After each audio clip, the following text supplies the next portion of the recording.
The mud is inside your nose, inside your ears. It is packed beneath your fingernails and ground into the creases of your knuckles. You have been crawling through a ditch in the Dartmoor rain for 4 hours and you cannot feel your hands. The man ahead of you stops moving. You do not stop moving. You crawl over him. This is week 22 of 32. You are not a Royal Marine yet. Level 1. Recruit. Sitsaram Limpstone, Devon. You are 18 years old. You come from Sunderland. Your father worked the docks until the docks stopped needing him, and your mother works the checkout at Asda on a Thursday, Friday, and Saturday. You sat the PRMC, the Potential Royal Marines course, at the end of October, and the corporal who marked your sheet told you, without looking at you, that your scores were acceptable. Not good. Acceptable. You remember the word. You carry it with you onto the train. Commando Training Center, Royal Marines, Limpstone. The base sits just off the EXE estuary. A flat gray ribbon of water that reflects nothing. When the wind comes off the water in January, it does not feel like wind. It feels like the air is attacking you personally. You arrive with 26 other recruits. By the end of week 1, 3 are already gone. One has a stress fracture in his left fibula.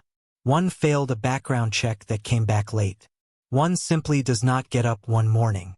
His bed is stripped by noon. No announcement is made. The bed remains empty. The days begin at 5:30. Physical training until breakfast. Drill until lunch. Weapons handling, navigation theory, command tasks in the afternoon. Then cleaning. Then kit inspection. Then sleep at 2200 if you are lucky, 2300 if you are not, and you are rarely lucky in the first 4 weeks. Your corporal section commander is a man called Corporal Hewitt. He has the face of someone who has been cold for a very long time. He does not shout at you. He never needs to shout. He simply appears at your shoulder and describes exactly what you have done wrong, in a voice like a door closing quietly in an empty house, and somehow the quietness of it is worse than any shouting. By week 8 you can strip and reassemble an SA-80 in the dark. You can read a 6-figure grid reference in 14 seconds. You can tab march under load, at 4 miles an hour over rough ground with 32 kilograms on your back. Your feet have blistered, burst, healed, and hardened into something that no longer feels like skin. They feel like a decision you made. The bottom field is where the real work happens. Rope climbs, wall runs, the infamous assault course that winds through mud and water obstacles and ends with the Tarzan course 30 feet in the air. You are required to complete it within the time standard. The first time you attempt it, you finish 8 seconds over. Corporal Hewitt does not say anything. He writes the time on his clipboard and you go again. Week 15. The first of the commando tests. The endurance course. Nearly 6 miles of tunnels, pools, and obstacles, ending with a 4-mile run in fighting order. Then a shooting test you must pass regardless of your state. Your core temperature when you reach the range is low enough that your hands shake. You slow your breathing. You think about the target and nothing else. You pass. Week 20. You are now the person who arrived in week 1 the way a photograph is the person who sat for it. Something structural has changed. You do not flinch at cold. You do not flinch at pain. You have learned to make a decision inside your body before your mind has finished debating. The body just moves. The mind catches up later. Week 22. The 9-miler. Fighting order, a weapon, across Dartmoor in 90 minutes. The moor in November is not a landscape. It is a test disguised as a landscape. The ground gives way without warning. The rain comes horizontal. You lose the man ahead of you in the fog and you use your compass and you find the checkpoint alone and 3 minutes early. Week 30. The 30-miler. Full kit. 60 pounds. Dartmoor in 1 push. 8 hours is the time standard. You do it in 7 hours and 49 minutes. Your left knee swells to the size of a grapefruit by the time you reach the finish. You do not tell anyone. You tape it. Week 32. Pass out parade. You stand on the square at Limpstone in your green beret. Your mother is in the stand. She is crying in the specific way of someone who does not want to be seen crying. Your father is next to her, hands in his coat pockets, jaw set, looking at you with something you have never seen on his face before. You will spend a long time later trying to name it. You are a Royal Marine. You are a commando. You have passed the longest infantry training course in NATO. And already you can feel it settling into your bones like cold water, that this is only the beginning of what they intend to do to you. Level 2. Marine. 40, 42, or 45 Commando. You join 45 Commando at Arbroath, Scotland, which sits on the North Sea coast with the specific cheerlessness of a place that knows exactly what it is for. The base is functional in the way prisons are functional. Everything serves a purpose. Nothing is comfortable. Your first week in the unit, a Marine called Dodds who has been in for 3 years takes you to the Nafi bar and buys you a Coke. Not a beer, a Coke, because he says you look like you need to keep your wits about you, and explains the difference between training and the job. Training, he says, is designed to find your limit. The job is designed to operate past it. You are 20 years old. You believe him completely. You begin the cycle. Pre-deployment training. Mission-specific training. Languages if the theater demands it. 6 months at Arbroath, then you deploy. Your first deployment is Northern Africa, a training mission with Allied forces. You are not in combat. You are teaching Senegalese soldiers to move correctly through urban cover. And you spend the evenings eating rice from a tin and watching the dust settle on everything and thinking about nothing at all, which is a skill you have been developing since Limestone. Your second deployment is different. You will not say where. The operational security briefing is clear. The country is not important to this story. What is important is this. It is the third day when you understand that training and the job are not related in the way that rehearsal and performance are related. They are related in the way a map is related to the terrain it describes. The map is true. The terrain is also true. They are not the same thing.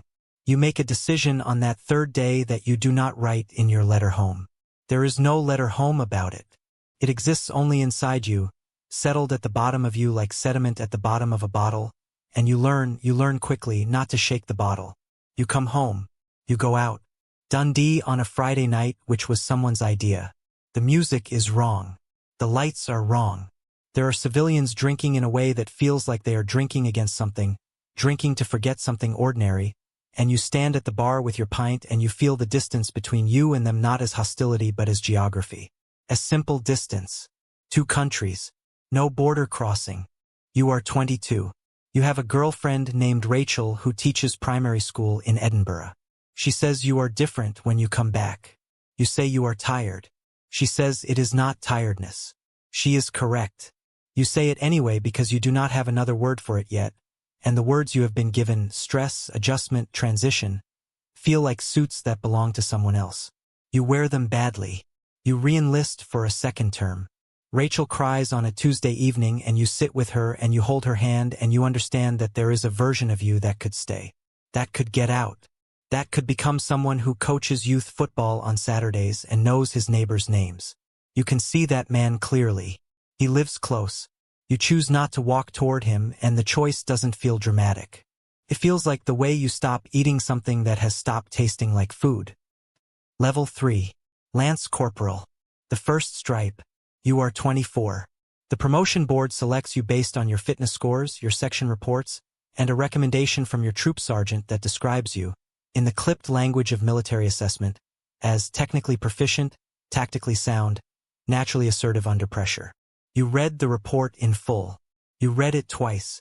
The word naturally catches on something inside you, and you don't fully understand why until much later. As a lance corporal, you are responsible for 4 men. 4 men who are now, in the specific way of military hierarchy, a version of what you used to be. You see yourself in them with the disturbing clarity of a mirror that shows you too much, and you understand immediately that your job is not to be liked. Your job is to be trusted.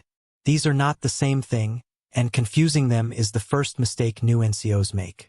Private Callahan is 20 years old, and he is the fastest runner in the section, and he knows it.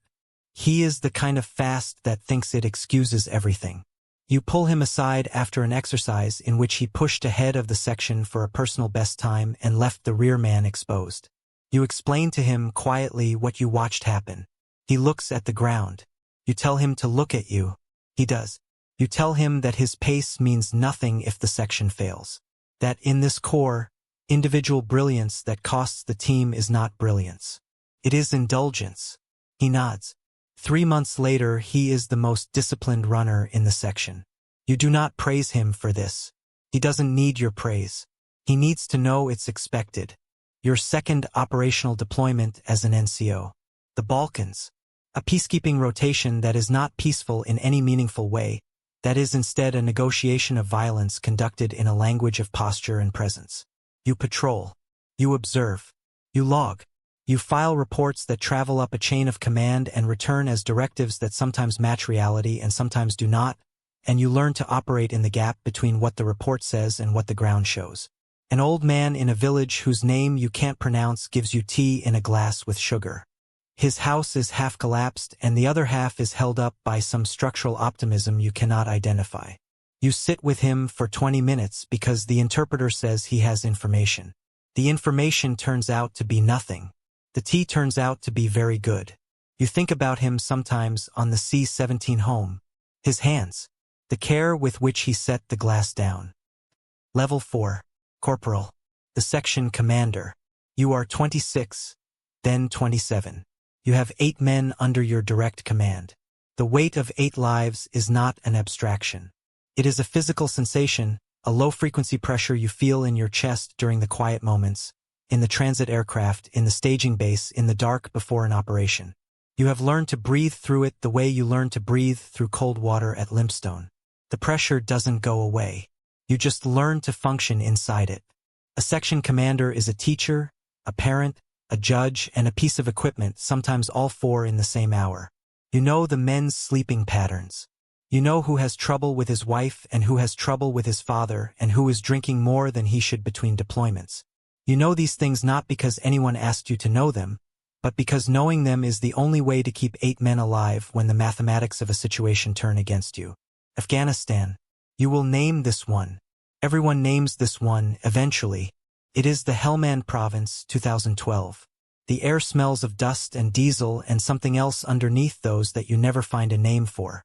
The compounds are mud brick and the doorways are low and the shadows inside them are absolute. You learn to read doorways the way you read faces. On the 43rd day of the deployment, a device takes out the lead vehicle in your patrol. The blast radius. The smoke. The sounds that replace language in the first 30 seconds after an explosion. You do not freeze. You function. Your training runs your body while your mind is still catching up to what has happened. And you are already calling it in, already establishing a perimeter, already directing your men to cover before the smoke has fully cleared. Private Pharaoh has a tourniquet on his leg before you have consciously decided to apply one. The hands just do it. The training does it. Pharaoh goes home. He keeps the leg. He sends you a card at Christmas for the next 4 years, which is 4 more years than you expected. What you do not talk about, what you file in the part of yourself that has become, over 6 years, quite deep and quite full, is the moment after the perimeter is established and the MERT helicopter is inbound and you sit against a compound wall and watch the blue sky above the Helmand River Valley and feel, with a clarity that disturbs you later, absolutely nothing. Not relief. Not fear. Not grief. Nothing. The emotional system has closed itself like a blast door, and it will not open again until 3 weeks later when you are standing in a Tesco in Exeter and a child drops a glass jar of pasta sauce on the floor and the sound of it drops you into the linoleum and you are on your hands and knees before you are aware of moving. The woman at the checkout is very kind. This too you will file away. Level 5. Sergeant. The troop sergeant. You are 30. You have, by now, the body of a man who has been cold and wet and under load for a decade. The joints communicate with you in ways they didn't used to. Your left knee, the one you taped on the 30-miler, the one you never reported, sends you messages in damp weather. You interpret them and continue. The troop sergeant exists in a specific geography within the military structure. Below the officer class, above the junior ranks, responsible for translating the intentions of one into the capabilities of the other. You are the friction point. You are where the plan meets the reality of it. You have seen enough plans now to know that the plan is almost always wrong in at least one significant way, and that your job is to absorb that wrongness so that neither the officers above nor the Marines below have to. You have a troop commander now, a second lieutenant named Fletcher who is 22 years old and comes from Cheltenham and whose confidence is of the specific expensive kind that has never been seriously tested. He is not stupid. He will be good eventually. but eventually requires surviving the gap between what he knows and what he thinks he knows, and that gap is currently your full-time occupation. You do not undermine him. This is important. You have watched troop sergeants undermine young officers, and it destroys both of them. What you do instead is manage the space around his decisions. You brief him before every orders group so that his orders group is not the first time he is thinking about the problem. You ask him questions in private that guide him to conclusions he then announces publicly as his own. You carry the knowledge that makes the decision possible and you hand it to him in a form he can deliver. This is not dishonesty. This is the job. A young Marine named Osei comes to you 3 weeks before a deployment and tells you he doesn't want to go. His daughter was born 6 weeks ago. He held her for 2 days before the rotation pulled him back to the unit. He sits in your office, your tiny, filing cabinet-lined office that smells of instant coffee and boot polish, and he tells you this with the flatness of a man reporting a fact, not asking for sympathy. You look at him for a long time. You do not tell him it will be fine. You do not tell him he'll thank you later. You tell him the truth, which is this. It does not get easier, the leaving. It recalibrates. You learn to hold it differently. The distance from your daughter becomes something you carry rather than something that stops you. You tell him that his daughter will not remember that he was gone. She will remember who he was when he came back. How he was present when he was present. That is the only thing he can control. He nods. He deploys. He comes back. He is good when he comes back. You see it in his face, the specific quality of a man who has decided what he is doing and why. This conversation costs you something. Because when you said those words you were also talking to yourself. And some part of you that had not fully acknowledged the cost of the choice heard them for the first time and understood them. Level 6. Color Sergeant. The backbone of the Corps. 15 years in. You are 33 years old and you have been deployed 11 times to 8 different countries. You have a daughter of your own now. Her name is Megan. She is 4. She has your jaw and her mother's eyes, and she calls you daddy with a completeness of affection that breaks something open in you every time. Not painfully, just open. Like a window. Her mother is a woman named Claire who you met in Bristol at a friend's wedding, and who understood from the second conversation that you were a project she was choosing knowingly. She is not a military wife in the way the stereotype runs. She is a civil engineer who designs drainage systems for local government. She is the most pragmatic person you have ever met, and you love her with the silent ferocity of a man who knows what he has. She knows this. You both know this. The Color Sergeant is an administrative and tactical authority. You run the troops' day-to-day functioning, equipment, welfare, training schedules, disciplinary matters, personnel issues. You are the first person a Marine comes to with a problem and the last person standing between that problem and the formal process that would change a career. You have kept men out of the formal process who deserve to be in it, and you have moved men into it who others would have protected. You have made these calls alone at night with the information you had, and you have lived with the outcomes of them. A Marine in your troop tests positive at a random drugs test. Cannabis. He has been in the Corps for 6 years. He is a good Marine. He has a commendation from the Helmand deployment. He has a wife and a mortgage on a semi in Plymouth. The process is the process. You do not alter the process. But you sit with him the night before his discharge hearing and you talk with him for 2 hours about what comes next, about the employers who value what a Royal Marine brings, about the paperwork you will complete, the reference you will give, the network you will use, because the process ends your obligation to him legally and not 1 second before or after. You are there until 10:30. You drive home. You sit in the car in the driveway for a while before going in. Claire leaves the kitchen light on. She always leaves the kitchen light on. Level 7. Warrant Officer Class 2. Regimental Sergeant Major. You are 38. You are now one of the most senior non-commissioned officers in the British Royal Marines. The RSM is not a rank. It is an institution. You carry it as such. Every new recruit who comes through Limpstone sees you and understands, without being told, that you are what the path leads to if you walk it long enough and hard enough and honestly enough. You are the end point of a visible arc. You know this and you carry it the way you carry everything, with deliberate, calibrated weight. There is a version of this job that is pageantry. Ceremonial. Parades, Mess functions, the administration of tradition. You do this version because it is required and because tradition in an institution like this is not nostalgia. Tradition is load-bearing. It holds the thing up. But the real job is the people. The real job is always the people. A corporal comes to you who is being pushed toward a promotion board he doesn't want. He is technically qualified. He is a good section commander. He does not want the next level. He is afraid the next level will take him away from the thing he is good at and put him into the thing he is only adequate at. This is not cowardice. This is self-knowledge of a rare and useful kind. You tell him you will not push him. You tell him the Corps needs both, the ones who climb and the ones who perfect. That a corporal who has given 15 years of excellence is not a lesser story than a major who went higher. He nods and says he needed to hear that from someone. You tell him most people do. You do not add that you wish sometimes someone had said it to you.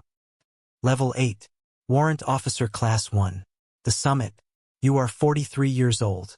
You are Warrant Officer Class 1, the highest non-commissioned rank in the Royal Marines. You have given 22 years to this institution. You have deployed to Afghanistan, Iraq, the Balkans, West Africa, the South Atlantic, and locations that remain officially unlisted. You have trained soldiers of 15 nations. You have written the words on the recommendation forms that determined the careers of hundreds of men. Megan is 13 now. She knows what you do. She does not fully know what you have done, and you intend to keep it that way for a long time, possibly forever. She asked you once, sitting at the kitchen table on a Sunday, whether you had ever been scared. You said yes. She said, "What does scared feel like for you?" And you thought about it for a while, genuinely the way she deserved, and you said, "It feels like being very awake. Like every part of you being lit up at once." She said, "That sounds almost good." You said, "It is until it isn't." She went back to her homework. You sat there and watched her for a moment and felt the distance between that girl and every place you have ever been, and the distance felt like a gift you had not deserved and had kept anyway. Your body is telling you things. The left knee, the right shoulder, which took a loading injury in 2014 and has argued with you ever since. The hearing in your left ear, slightly diminished from a decade of weapons fire. You are not broken. You are annotated. Every injury is a record of a moment you came through. The Corps is changing. It is always changing, and the old ones always say this with a specific mix of pride and mourning, and you are now one of the old ones. The new recruits are younger in a way that has nothing to do with age. They are younger in their expectations of clarity. They want to understand why. They want the reasoning. They are better educated and worse at discomfort, and you are adapting your methods accordingly, which is not compromise. It is evolution. The mission doesn't change. The human being changes. You teach the human being you have. On a Thursday morning in February, you submit your discharge paperwork. You do it alone in your office at 7:15 in the morning, before anyone else is in. You sit for a moment after you submit it and you listen to the bass. The sounds of it, the distant cadence of a PT session, a vehicle somewhere, a door. The ordinary sounds of a place that will continue without you, that was always going to continue without you, that never needed you specifically, only what you gave to it, and what you gave to it is not returnable and you would not return it if you could. Closing. The pension starts in April. You and Claire drive to a rented cottage in Pembrokeshire for 2 weeks, and for the first 3 days you wake at 5:30 from habit and lie in the bed listening to the sea and not getting up, which is a discipline of its own kind. Megan visits on the second weekend. She walks with you on the coastal path and asks you what you're going to do, and you tell her you don't know yet, and she says that's okay. Dad, you don't have to know yet. You walk for a while in silence. The sea is very loud. The wind comes off the Atlantic with the clean, cold, sourceless hostility of all the winds you have ever walked into, and you walk into it the way you have always walked into it, straight, without slowing down. You have given 23 years to an institution that gave you purpose, structure, identity, competence, camaraderie, and trauma in proportions that are not fully distinguishable from one another. You would do it again. You know this. You have always known this. But here is what you also know. Standing on the coast path with the wind in your face and your daughter beside you, the man who got on the train to Lympstone at 18 is not the man standing here. He is not inside you, preserved. He is gone. The process consumed him and produced you, and you are better in almost every measurable way. Stronger, sharper, steadier, more capable of functioning inside impossible situations than that boy could have imagined being. But he could feel things you cannot feel anymore. He could hear music and feel it physically in his chest. He could watch a film without cataloging exits. He could sit in a room full of strangers without assessing them. He could sleep through a night without coming up to the surface, listening, alert, for nothing. You do not know when he left exactly. You do not know at which deployment or which exercise or which night in which trench or bunk or transit base the part of him that was permeable and open and unarmored finally closed over for good. It didn't happen at once. It happened the way a scar happens, slowly, over a series of smaller hurts, until one day you press the place where the wound was and feel nothing. And you are grateful for the scar. You needed the scar. The scar is why you came home 23 years of deployments and came home. But you are grateful does not mean you don't know what it cost. The sea moves below you. Megan is talking about something, a friend, a project, something ordinary and good. You listen to her voice with the entirety of what you have left. The green beret is in a box in the bedroom wardrobe, at home in Bristol, on the shelf above the winter coats. You have not opened the box in 2 years. You will not open it today. The door is already closed.